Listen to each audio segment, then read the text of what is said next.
확장된 혈액투석, 다시 말해서 초고효율 투석을 여러분들께 소개합니다.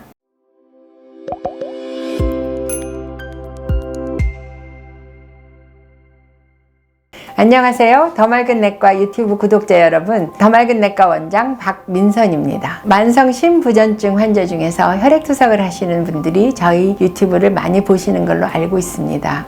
오늘은 혈액투석의 그동안의 변화, 최근의 트렌드에 대해서 말씀드리고자 합니다.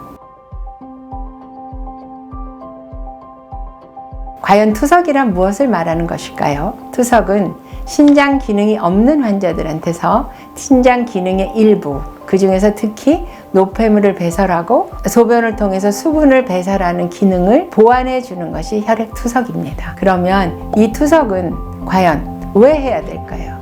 그 이유는 신장이 망가져서 내 몸에서 수분과 노폐물을 제대로 제거하지 못하게 되면 여러분들의 생명을 영위하기가 어렵기 때문입니다.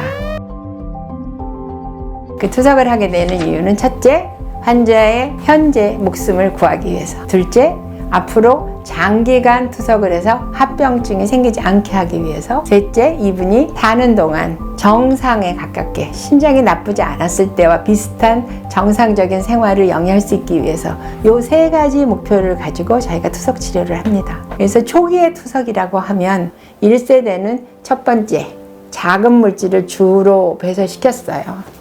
그랬더니 환자가 생명을 연장하게 되는데 혈관에 심혈관 질환이 많이 생기고 뼈가 약해지고 하는 여러 가지 합병증이 생겨서 건강을 유지하기 참 어려웠어요. 그래서 2세대에는 뭐냐면 요런 중분자 혹은 대분자 물질을 좀 더 많이 배출시킬 수 있는 걸로 갔죠. 그래서 요럴 때 이 첫 번째를 로우 플럭스, 저효율 혹은 일반적인 효율의 투석막이라고 했다면 두 번째 나온 거는 고효율 투석막이라고 해요. 그래서 1990년대 이후에 대한민국에서는 거의 대부분의 투석센터에서 고효율 투석막을 씁니다. 그런데 고효율 투석막을 사용을 해도 여전히 해결되지 않는 문제들을 해결하기 위해서 고효율 투석에다가 투석 여과라고 조그만 투석막을 하나 더 써서 하는 치료법이 생겼어요. 그래서 그렇게 치료를 해보니까 환자분들의 생존율도 좋아지고, 그다음에 빈혈 치료라든지 또는 그 장기적인 심혈관계 합병증이라든지 또는 환자의 생존 기간도 길어지고 하는 것을 확인했어요. 그런데 이때 한 가지 문제가 있어.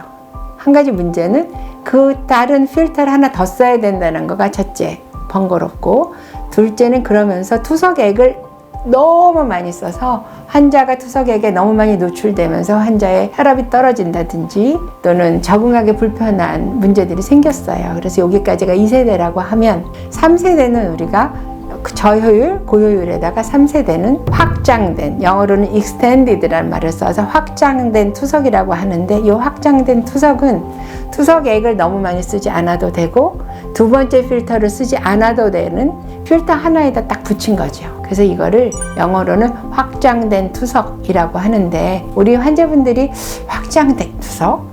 그거 무슨 말인지 잘 못 알아듣겠다고 생각이 들잖아요. 그래서 저는 저 나름대로 초고효율 투석이라고 이름을 붙였습니다.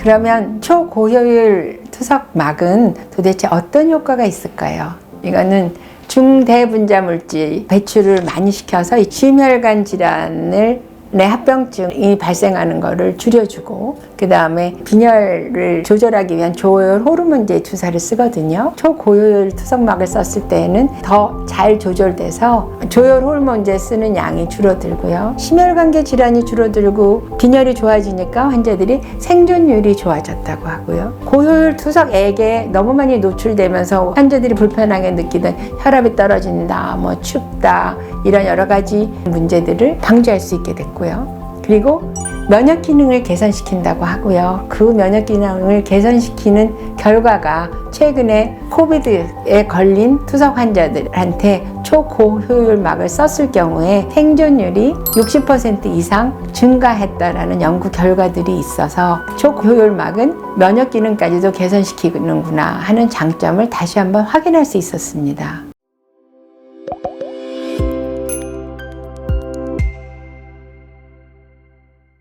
오늘은 최신 트렌디한 혈액투석인 확장된 혈액투석, 다시 말해서 초고효율 투석에 대해서 알아봤습니다. 신장질환이나 당뇨병에 대해서 궁금한 일이 있으면 저희 유튜브에 댓글을 달아주시면 거기에 대해서 최대한도 답변을 준비하겠습니다. 더 맑은 내과 유튜브 구독, 좋아요 부탁드립니다. 새해에도 건강 유지하시기 바랍니다. 감사합니다.